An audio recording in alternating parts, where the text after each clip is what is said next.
오늘부터 호세아서를 중심으로 하나님의 말씀을 상고하려고 합니다. 호세아서가 14장까지 있어서 한 주일에 한 장씩의 내용을 중심으로 다뤄보려고 합니다. 잘 아시는 것처럼 호세아서는 예언서에 속합니다. 호세아는 그러므로 선지자입니다. 예언자입니다. 보통 선지자들은 하나님의 명령을 전달하는 사람입니다. 근데 호세아가 특별한 것은 그냥 말씀을 받아서 말씀으로 메시지를 대언한 것이 아니라 그 말씀을 자기의 삶으로 아주 충격적인 삶으로 살아내므로 하나님의 메시지를 대중에게 전달하는 그런 사명을 맡은 사람입니다. 그럼 뭔 말이냐고 하면은 불행한 결혼 생활을 통해서 하나님의 메시지를 전하라고 하는 사명을 호세아가 받게 된 것입니다. 음란한 여인으로 표현된 음란한 여인과의 불행한 결혼 생활, 그것도 아이가 하나 낳고 또 아이가 젖을 뗄 때까지 기다렸다가 또 아이를 낳고 기다렸다 또 젖을 떼면 또 아이를 갖고, 적어도 아마 그 타임이 6, 7년 정도가 계속되는 비정상적인 결혼 생활을,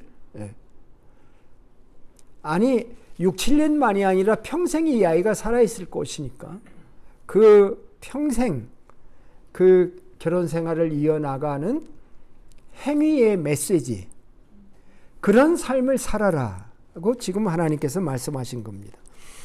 1장 2절을 보시면 여호와께서 처음 호세아에게 말씀하실 때 처음 호세아에게 말했다는 거예요. 하나님이 처음 호세아에게 나타나셨는데, 리비얼 하셨는데 뭐라고 말씀하시냐면, 너는 가서 음란한 여자를 맞이하여 음란한 자식을 낳으라. 이 나라가 여호와를 떠나 크게 음란함이니라고 말씀했습니다. 우리는 이 메시지에서 먼저 충격을 받습니다. 하나님의 말씀이 처음으로 임했는데 그 메시지의 내용이 음란한 여인과 결혼해서 자식을 낳으라. 하나님은 왜 이런 일을 시키는 것일까 하는 질문이 생겨나게 되죠. 그런데 거기에 대한 답이 뭡니까? 이 나라가 음란하다.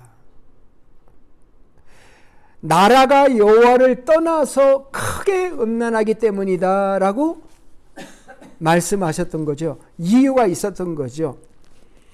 저는 여기서 무엇을 보냐면 하나님의 마음을 생각해 봅니다. 상처받으신 하나님. 하나님도 마음에 상처가 있으시구나. 어떤 상처일까요? 사랑의 상처이죠. 자기 백성이 자기를 떠나는, 온 나라가 자기를 떠나는 그것에 대한 상처이죠. 이 나라가 여호와를 떠나. 그런데 그것이, 거기에서 하나님의 사랑의 상처를 봅니다.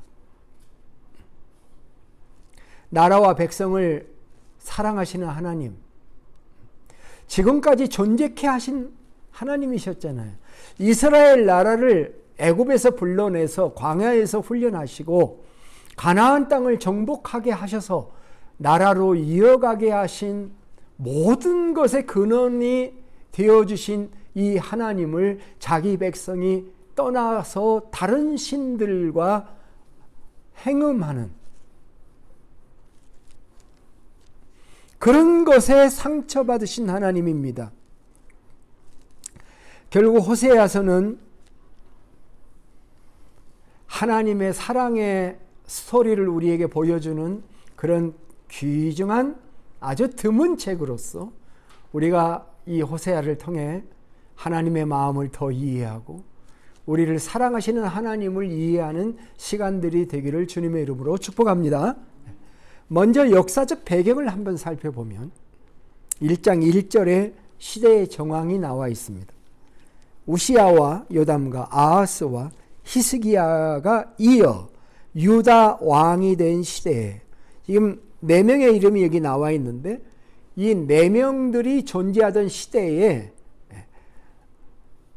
호세아가 예언했다. 지금 그 얘기를 하는 것입니다. 시대에 여호와의 아들 여로보암이 이스라엘 왕이 된 시대에, 여기 유다 왕과 이스라엘 왕이 등장합니다. 지금은 이스라엘 하면은 이스라엘 전체를 의미하지만 이 당시는 이스라엘 하면 북왕국 10지파를 의미했어요. 유다는 남왕국 2지파를 얘기해서 유다와 베냐민이 남쪽 왕국이었고 나머지 10지파는 북왕국이었어요. 어디가 더 큰 나라예요? 제 질문 들으셨어요? 딴 생각하시면 안 돼요. 10지파는 북왕국이었고 2지파는 남왕국이었어요. 어느 나라가 더 커요? 북왕국이 더 크죠. 그래서 당시 나라는 둘로 갈려져 있었어요. 솔로몬 이후에 갈라진 거예요. 그래서 분열왕국 시대다 보통 얘기해요. 통일왕국 시대다라고 얘기할 때는 사울과 다윗과 솔로몬이 통치할 때 통일왕국 시대고, 그 이후에 나라가 둘로 갈려졌는데 12지파 중에 10지파는 북왕국이 되었고 2지파만 남왕국이 된 거죠. 그런데 유다 왕 이름과 남왕국 왕 이름이 거기 나오죠.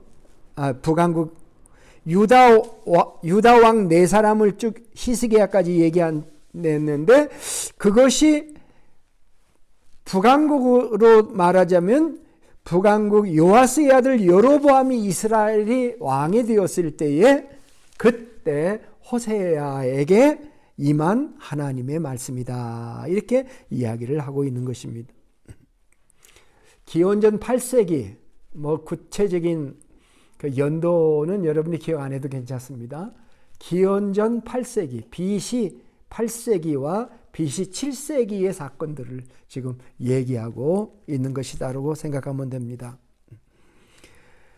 열왕기 하 14장 23절에서 24절을 보면은 유다 왕 요아스의 아들 아마시아 제15년에 이스라엘 왕 요아스의 아들 여로보암이 사마리아에서 왕이 되어 41년간 다스렸으며 여호와 보시기에 악을 행하여 이스라엘에게 범죄한 느밧의 아들 여로보암의 모든 죄에서 떠나지 아니하였더라. 자, 지금 그 4명의 왕들의 시대에 호세아가 불렸을 때 북왕국은 왕이 여로보암이었는데 그 여로보암이 어떤 사람이었는가 하는 것을 소개하고 있는 겁니다. 이 여로보암 시대에 이 북왕국 이스라엘은 상당히 강성했습니다. 41년간 나라를 다스렸습니다.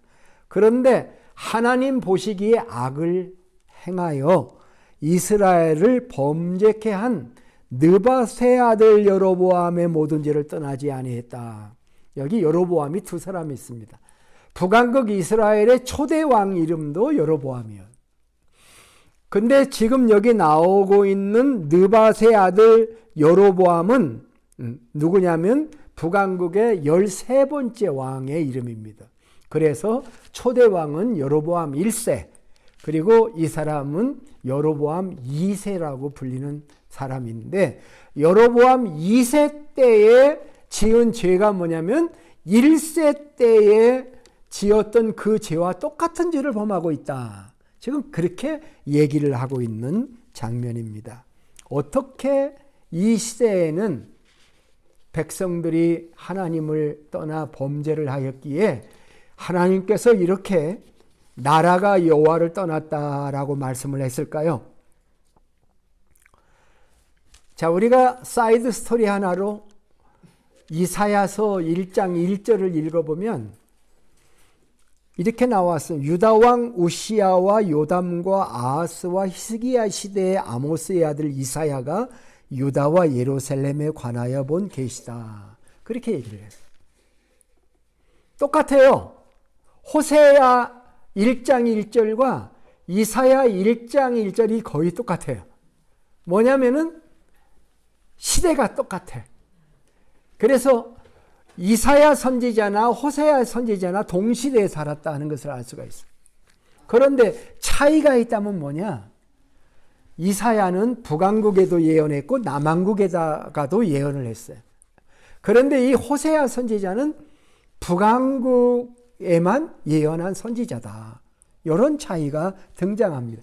그러니까 시대의 죄악상이 비슷해요. 비슷해. 이사야가 통탄한 그 메시지들과 호세아가 통탄한 메시지들이 그렇게 서로 다르지 않습니다. 어떤 죄를 북왕국과 남왕국의 백성들이 지었기 때문에 하나님께서 이렇게 탄식하고 있는가 하는 것을 살펴보면 몇 가지를 볼 수가 있는. 첫째는 영적인 무지. 영적인 무지와 배은망덕이라고 하는 그런 죄를 범했습니다. 이사야 1장에 보면은 이렇게 말했죠. 뭐라고 말합니까? 내가 자식을 양육하였거늘 그들이 나를 거역하였도다. 나를 떠났도다. 이렇게 얘기를 하고 있어요. 자식을 양육했는데 이 자식이 부모를 떠나버렸다. 또 소는 임자를 알고 나귀는 주인의 구위를 알건만은 이스라엘은 알지 못하고 깨닫지 못하는도다. 이렇게 얘기를 하였던 것이죠. 짐승만도 못한 영적 무지. 소는 임자라도 알아보고 나귀는 주인은 못 알아봐도 구유는 알아봐. 그런데 사람은 하나님을 알아보지 못하는, 내 백성은 깨닫지 못한다고 탄식을 하는 거죠. 그런데 겉으로 보면은 그들은 하나님을 잘 섬기고 있어. 두 번째 뭐냐면 위선적인 신앙생활.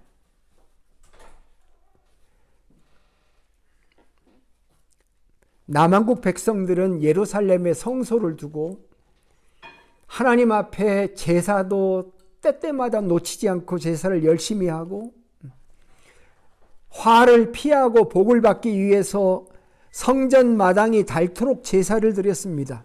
그런데 이것에 대해서 하나님이 혐오하셔. 너희의 무수한 재물이 내게 무엇이 유익하냐? 수염소의 피를 내가 기뻐하지 않는다.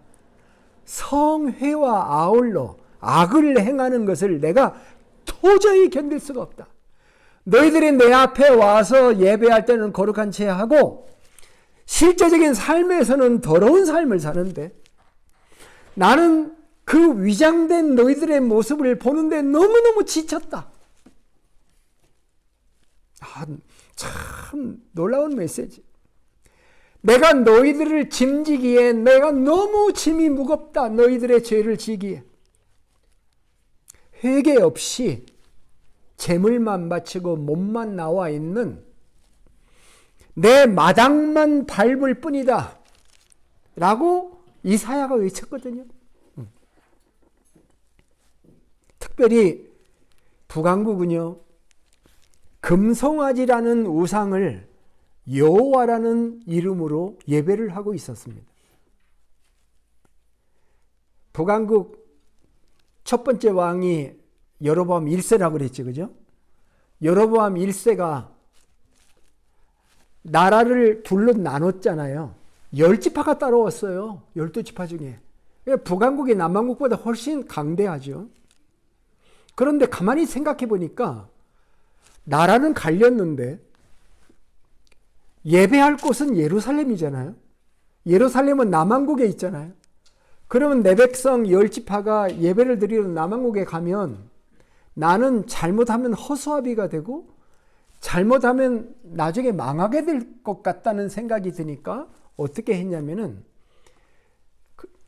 영토의 자기 영토의 남쪽에다가 베델과 단에다가 두 개의 성소를 만들어 버려요.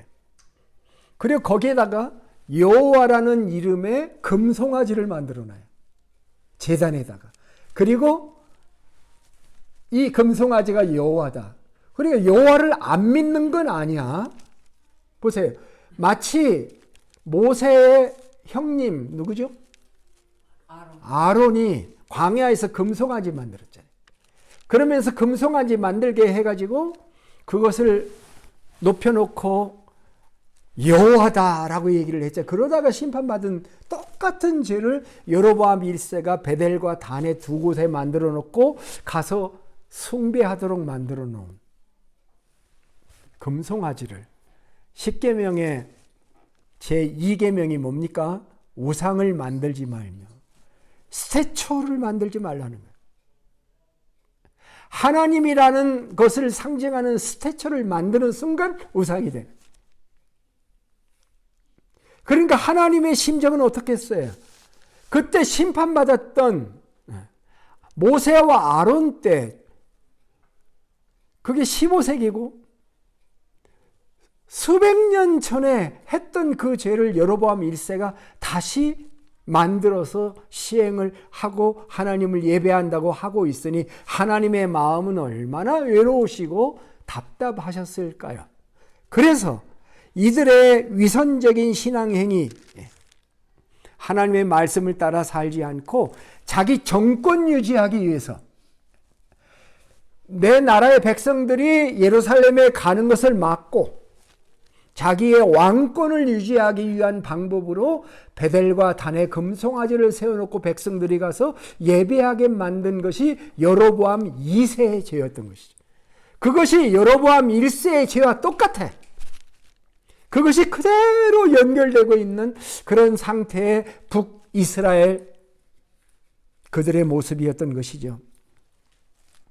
세 번째로 그들의 그 죄는 뭐냐면은 도덕적으로 사회적으로 부패한 것입니다.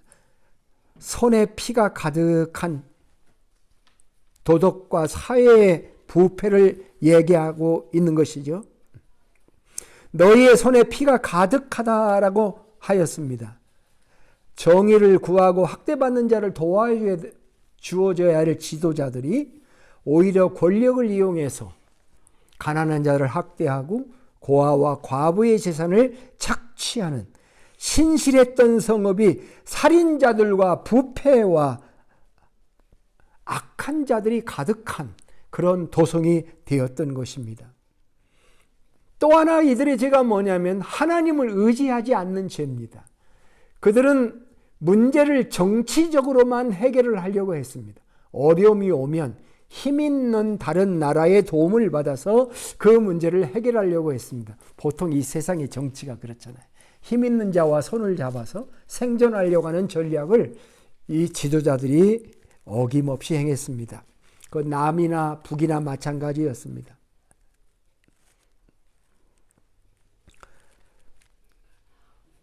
이렇게 하나님을 의지하고 하나님께 묻지 아니하고, 우리가 구약의 열왕기, 역대기를 보면은 전쟁의 상황 속에 일어날 때에 하나님 앞에 나가서 그 히스기야가 그랬나요? 저쪽 적군의 선전포구 종이를 갖다 펴놓고 하나님 형편이 이렇습니다. 하나님 도와주세요. 길을 열어주세요. 그렇게 기도했잖아요, 왕들이. 그런데 그런 기도를 하지 않고 하나님을 신뢰하지 않고 정치 지도자들은, 군사 권력자들은, 왕들은 더 힘센 다른 세력들과 결탁을 해서 자기를 유지해 보려고 하는 것이 신앙적인 관점에서는 하나님을 배반한 것입니다. 이런 상황 속에서 하나님께서 호세아에게 지금 말씀을 하고 있는 것입니다. 여러분, 나를 떠나는 사람, 내가 사랑을 많이 베풀고 정말 모든 것을 다 행해주고 한 사람이 나를 떠나겠다면 어떻게 여러분 하시겠습니까? 잘 가세요? 그렇게 하겠어요? 어떻게 하시겠어요? 하나님은 어떻게 하셨느냐? 호세아 오늘 본문에 보면 하나님이 하신 방법이 뭐냐면 드라마를 제작하십니다. 반전이 내포된 드라마였어요. 이 인간이 상상할 수 없는 드라마를 하나님께서 지금 시작하십니다. 이 드라마의 주연 배우가 호세아입니다. 하나님은 호세아를 불러서 이렇게 말씀합니다. 가서 음란한 여자들을 맞이해서 음란한 자식들을 낳으라. 이게 드라마의 시작입니다. 호세아는 하나님의 말씀을 순종한 것으로 보입니다. 사실이요, 이 하나님의 말씀을 순종할 때 장애물들이 있습니다. 그의 순종은 지금까지 자기가 살아온 방식에 대한 배반에 가까운 순종이었습니다. 당시 선지자는 일반 대중에게 어떤 존재로 인식되었는가 하는 것을 우리가 기억한다면 그것을 이해할 수 있을 겁니다. 하나님은 선지자들에게 진정한 거룩성을 요구해 왔습니다. 단순히 개인이 죄를 지지 않는다는 수준을 넘어서 선지자를 사회적 양심, 하나님의 성품을 대신하는 거울로 만들어 오셨던 것입니다. 선지자는 완벽하게 언행이 일치하는 삶을 살아야 됐고, 불의와 타협하지 않는 청렴함이 요구되었으며, 사회적 약자를 향한 공의와 정의의 추구가 이들의 일이었습니다. 우리가 구약 설교를 우리 차전도사가 하면서 나실인 얘기, 삼손의 나실인 얘기를 우리가 들은 것 같은데, 어떤 때는 이 선지자들은 나실인과 동일한 집단으로 분류되기도 했습니다. 나실인이 어떤 사람이었습니까? 포도주를 멀리하고, 면도기를 삭도를 대지 않으면서 시체를 가까이 하지 않는 등 눈에 보이는 규범을 통해 우리는 하나님께 바쳐진 거룩한 존재라는 것을 시각화하면서 그들은 살았던 것이죠. 선지자 역시 똑같습니다.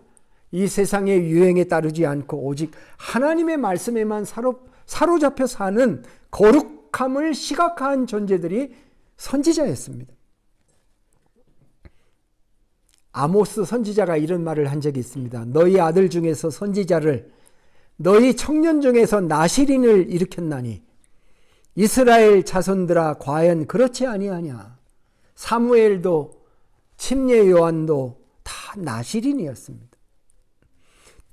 따라서 만일 호세아가 그런 여인하고 결혼해서 자식을 낳고 사는 삶을 시행한다고 하면은 아마 당시의 사람들의 반응은 몇 가지가 나타날 수 있는데, 그 첫 번째 것이 미쳤다. 선지자는 하나님의 거룩한 말씀을 대언하는 성직자이자 영적 지도자인데, 그런 사람이 부정한 여인을 아내로 맞이했다는 소식은 백성들에게 충격이었을 것입니다. 자기 가정 하나도 단속하지 못하고 부정한 여인과 사는 자가 전하는 하나님의 말씀을 우리가 왜 들어야 하냐 하며 호세아의 영적 권위가 완전히 땅에 떨어지는 사건이 될 수 있습니다. 또 그것을 보면서 사람들은 부정하다라고 말했을 것입니다. 음란 문제는 율법을 철저하게 여겼던 당시 종교적 관점에서는 공동체를 오염시키는 치명적인 죄였던 것입니다. 특히 하나님의 일을 하는 사람이 부정한 여인과 결합하는 것은 성소를 더럽히는 가증한 행위로 여겨졌던 것입니다. 그래서 백성들은 율법을 어겼다고 비난했을 것이며 지나갈 때마다 부정하다라고 얘기할 수 있고 자기의 부정함을 부정타지 않기 위해서 옷깃을 내밀고 침을 뱉으면서 다녔을 가능성도 있다는 것입니다. 또 어떤 반응이 나올 수 있냐면 이 자식들의 아비가 누구지? 라고 하는 가십에 시달렸을 겁니다. 이게 가장 잔인한 반응 중에 하나인데요. 호세아가 낳은 자녀들을 향한 사회적 시선. 고멜은요, 호세아하고 결혼 후에도 계속 혼외 정사를 벌였습니다.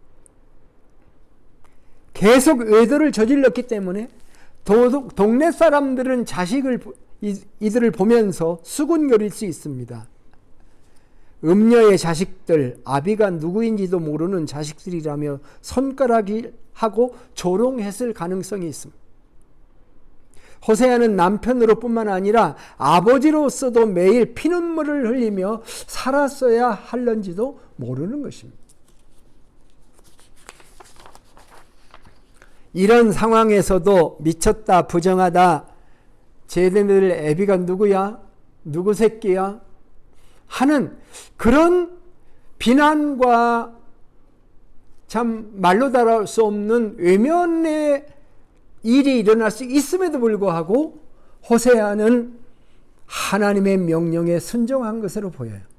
본문 3절에 이렇게 말합니다. 이에 그가 가서 디블라임의 딸 고멜을 맞이하였더니. 저는 이 장면을 묵상하면서 참 이거 눈물 나는 장면일 수도 있다. 참 독재자 같은 하나님이시구나. 거룩을 강조하셨던 하나님께서 정결해 보이지 않는 일을 자신에게 시킬 때, 꿈에도 생각해 본 적도 없는 원하지 않는 결혼을 하게 되었을 때 호세아의 심정은 어떠하였을까?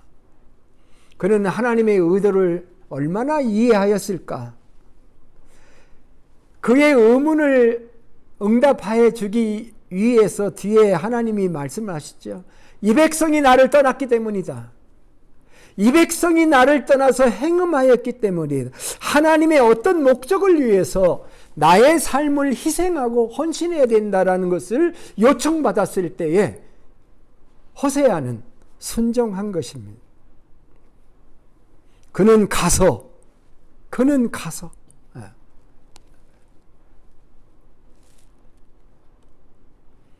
창세기 12장 4절에 하나님이 아브라함에게 본토 친척을 떠나 내 아비 집을 떠나 내가 내게 지시할 땅으로 가라 이렇게 말씀할 때 성경에는 그가 가서라는 말이 제법 많이 나옵니다.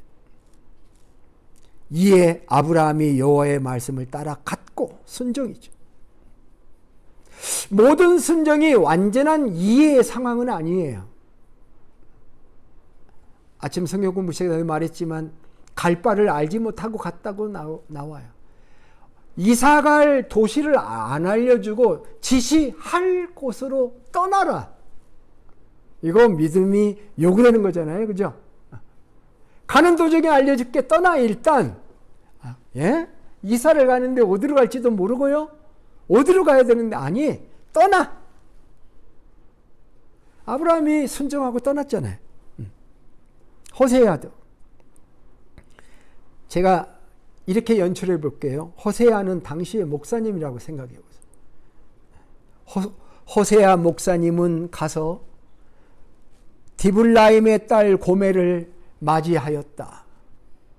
그잖아요. 예. 그리고 수년에 걸쳐서 3남매를 낳습니다. 근데 여기서 놀라운 것은요. 2남 1녀를 낳잖아요. 3남매를 낳는데 날 때마다 하나님이 이름을 지어주셔요. 여러분 성경에 하나님이 이름을 지어주신 이름들이 좀 가끔 나와요. 예.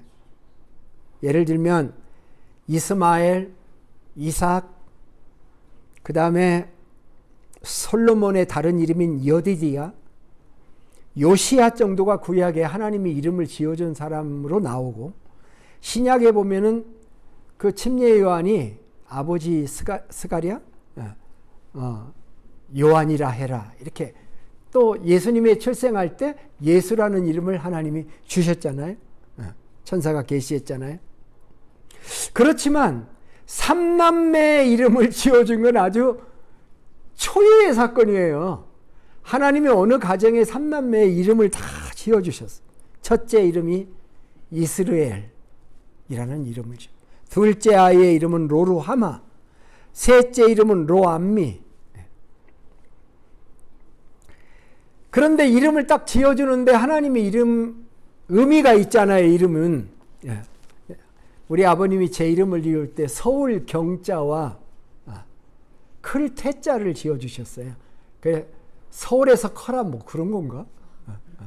그 가끔 농담을 해요. 제 차자가 술의 차자예요. 그러니까 어떤 사람이 나보면 너 서울에서 운수업하면 대통령 하겠다. 이름에 의미가 있잖아요. 하나님이 이름을 지어주셨으니까 참 대단히 아름다운 이름을 지어주셨겠지. 그렇게 생각하는 이스르엘이라고 이름을 지었죠. 이스라엘하고 이름이 비슷하니까 좋은 뜻이겠지. 이스라엘에게는 두 가지 의미가 있는데 하나님께서 두 번째 이름의 의미를 강조하셨어요. 하나님이 흩으신다라는 뜻이에요. 하나님이 흩으신다. 하나님이 분산시키신다라는 이름이에요. 두 번째 딸을 낳는데 두 번째는 그 이름이 뭐냐면 긍휼히 여김을 받지 못하는 자라는 뜻이에요. 로루하마. 이 로자는 부정어예요. 로자가 붙으면 부정이 되는 겁니다. 뒤에 내용이 부정돼. 루하마는 긍휼이라면 로루하마는 긍휼을 받지 못하는 자가 되는 것입니다. 셋째 다시 아들을 낳는데 셋째 아들의 뜻이 내 백성이 아니다 라는 뜻이에요.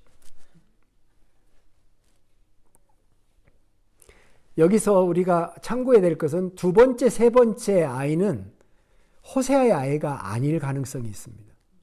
이제 우리가 호세아에서 지금 1장이잖아요.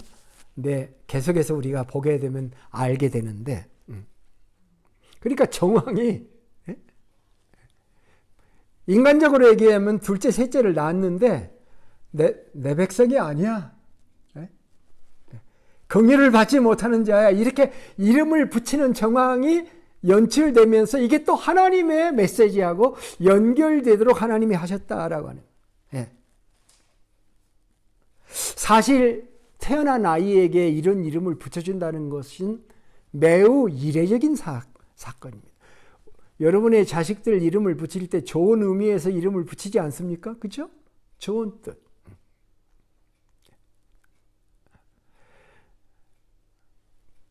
저는 목회하면서 여러 이름을 만나는데 인자라는 이름이 있어요. 예를 들면 인자. 근데 인자하지 않은 사람도 인자가 참 많아요. 그죠? 근데 좋은 이름을 붙여도 그 이름을 이루기가 어려운데 부정적인 이름이라니요. 이상하잖아요. 비정상적이잖아요. 흩으신다, 긍휼을 받지 못한다, 내 백성이 아니다 같은 이름을 사람의 이름에 붙이다니요. 생각해 보세요. 아들을 낳았는데 God scatters라는 이름을 붙였다고 보세요. 하나님이 흩으신다. 긍휼히 아들을 또 낳는데 내 백성이 아니다. foreigners 이름을 붙이고요. 딸을 낳는데 no mercy라고 이름을 붙여요. no mercy.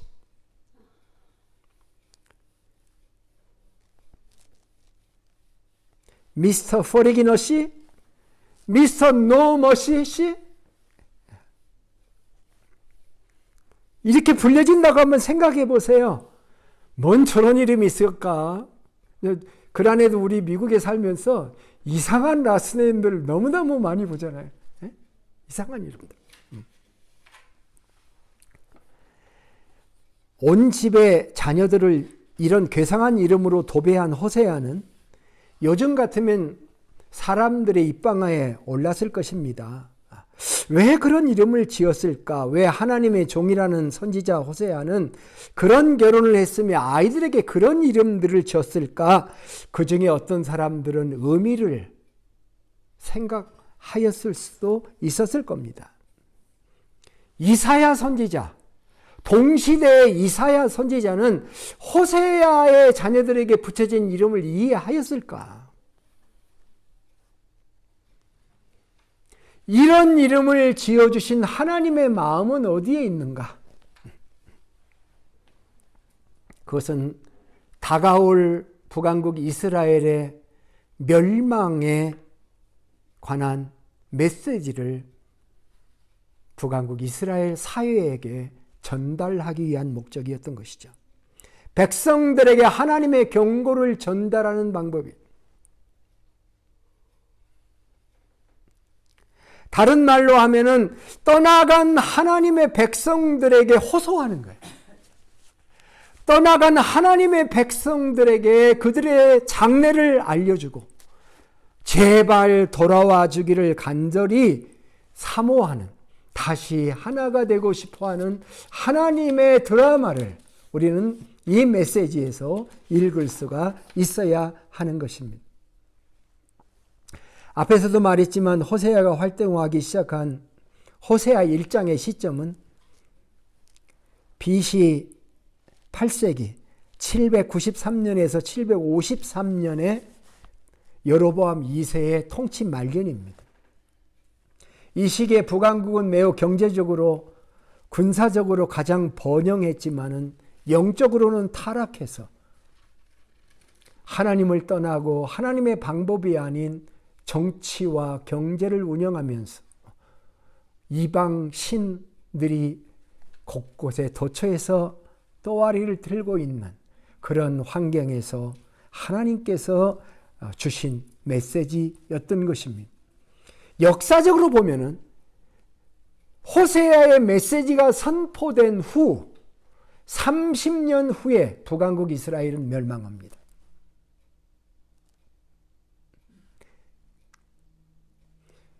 그런데도 불구하고 하나님께서 호세아의 삶을 통해서 우리에게 메시지를 던져주신 것은 하나님의 경고 속에도 하나님의 구원이 들어있다는 사실을 우리는 살펴볼 때 깨닫게 되어집니다.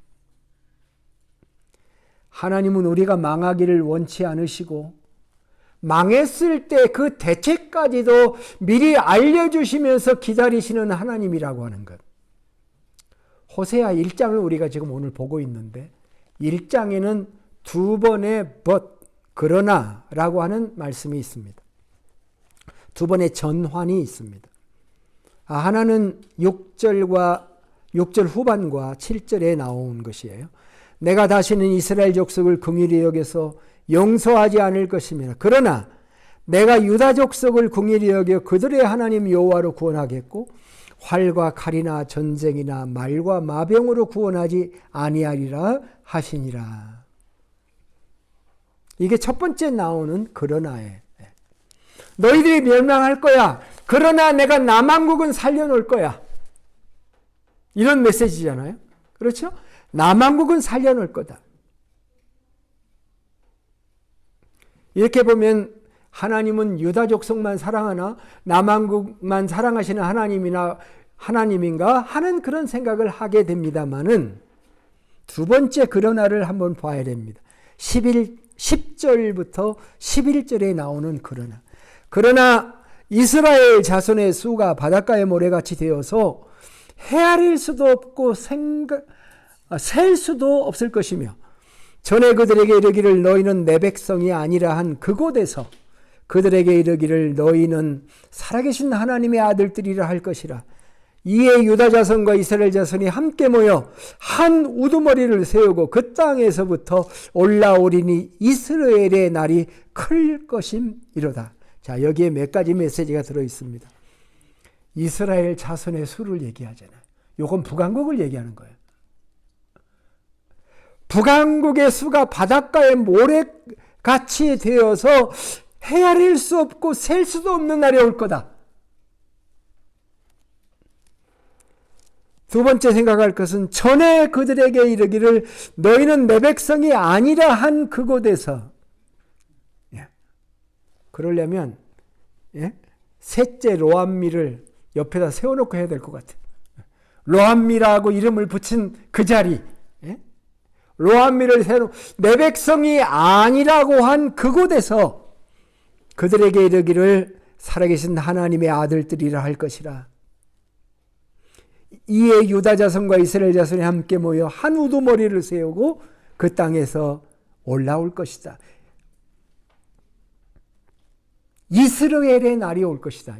이스라엘이라고 하는 단어의 원래 뜻은 하나님께서 심으신다라는 뜻이에요. 그런데 그것을 하나님이 흩으신다고 하는 두 번째 미닝을 사용해서 하나님이 흩어서 멸망시킨다는 선포를 했는데, 그것이 원래 뜻인 하나님이 다시 심으신다라고 하는 이스라엘의 날이 오게 될 것이다 라고 선포를 하는 것입니다. 우리는 버림받은 하나님과 그 하나님이 만드신 드라마를 오늘 1장에서 보고 있습니다. 이것은 사랑의 드라마입니다. 본문에서 호세아와 고멜의 관계는 1장에서는 침묵으로 묘사되어 있지만 이제 계속 읽어보다 보면 그 관계가 드러나게 될 겁니다. 우리는 이것을 통해서 하나님과 우리의 사랑을 더 깊이 경험하게 될 것입니다. 오늘은 호세아서에서 입문과 같은, 인트로덕션과 같은 챕터입니다. 하나님의 마음을 이해하는 것으로 속합니다. 우리는 오늘 이 말씀을 통해서 몇 가지 생각할 수 있습니다. 첫째는 하나님도 상처를 받으시는 분이다 라고 하는 것입니다. 하나님도 상처받은 치료자이십니다. 하나님은 사랑의 하나님이라는 것입니다. 우리는 하나님을 창조의 하나님으로, 구원의 하나님으로, 전능하신 하나님으로만 묘사하지만 사랑의 하나님이라고 하는 것, 초월적으로 전능하신 하나님이지만 우리 한 사람 한 사람과 인격적인 관계를 맺으시고 사랑의 관계를 맺기를 원하시는 하나님이라고 하는 것입니다. 그리고 그 하나님의 사랑은 그냥 이름의 사랑이 아니라 남녀 관계의 그 리얼할, 밀고 당기는, 밀당하는 그런 사랑과 같이 하나님은 우리를 실제적으로 사랑하셔서 정말 우리를 구원하시고 우리의 하나님이 되기를 원하시는 분이시라고 하는 것을 우리가 하나님을 떠날 때에도 하나님은 우리를 떠나지 아니하시고 기다리시며 경고를 주시되 한 사람 한 사람을 망하기를 원하지 아니하시며 망한 후에도 다시 회복의 기회, 회복의 계획을 세워주셔서 다른 하나님의 백성과 하나 되어 손에 손을 잡고 하나님을 예배하는 거룩한 무리가 되기를 원하시는 하나님이시구나 하는 것을 우리는 알게 되었습니다. 호세아를 통한, 아까도 말했지만 이 드라마는 수년에 걸쳐서 진행되었지만 결국 30년 후에 북왕국 이스라엘은 BC 722년에 아수르의 멸망을 하였고 남왕국조차도 BC 586년에 멸망하였지만 이 드라마의 결과는, 이 하나님이 예고하신 드라마의 결과는 700년 후에 예수 그리스도가 오셔서 새로운 국면을 맞이하게 되었고 지금 그 후 2000년이 지나고 있는 동안에도 계속되어 마지막 종말의 때를 기다리고 살고 있는 우리들에게도 계속하여 희망의 메시지가 되고 있다고 하는 사실입니다. 복음이 무엇입니까? 복음은 내 백성이 아니었던 우리를 하나님의 백성으로 만들어 주신 것. 복음은 로암미, 내 백성이 아닌 자였던 우리를 암미로 바꿔주는 하나님의 백성으로 만들어 주신 게 복음입니다. 우리는 진정으로 하나님과 사랑을 시작해야 되겠습니다. 우리는 하나님의 사랑을 리얼하게 느끼면서 주님과의 사랑의 여행을 떠나야 될 줄로 믿습니다. 말씀을 맺겠습니다. 오늘 호세아를 통해서 쓰신 하나님의 드라마는 효과가 별로 없었던 것처럼 보여지지만 30년 후에 망했다 할지라도 호세아를 통한 하나님의 마음은 구약에 기록되어 있고 여전히 우리의 가슴에 있습니다. 나라는 떠나도 여호와는 떠나지 않고 끈질기게 말씀하시는 하나님을 우리는 오늘 말씀에서 배웠습니다. 호세아의 헌신적 삶의 설교, 이 특별한 계시는 인간의 애증 관계를 통하여 하나님의 사랑을 우리에게 보여 극대화해 준 놀라운 성경의 사건입니다. 하나님의 사랑은 말장난이 아닙니다. 하나님은 사랑의 가슴앓이를 하시는 분이며 그것을 인간의 결혼의 차원으로 표현해서 우리에게 전달해 주신 이 하나님의 사랑, 이 진실한 하나님의 사랑에 감사하십시다. 그리고 이 하나님의 사랑에 응답할 수 있기를 원합니다. 우리의 곁을 떠나지 아니하시고 거기 계시며 말씀하시고 자기의 말씀한 대로 이루어 가시는 인류의 역사와 구원의 총체적인 역사를 이끌어 가시는 존귀하신 하나님을 찬양합니다. 기도하시겠습니다.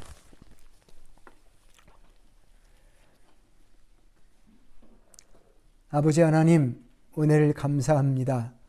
호세아의 삶의 드라마를 통해서 우리가 하나님이 어떤 분이신가 하는 것을 알게 해주시니 감사합니다. 창조자가 자기 땅에 와도 영접하지 아니하나 영접하는 자에게 하나님의 자녀가 되는 권세의 복음을 우리에게 주셔서 감사합니다. 또한 하나님을 떠난 이 나라를 생각합니다. 하나님을 떠난 이 미국과 대한민국을 생각합니다.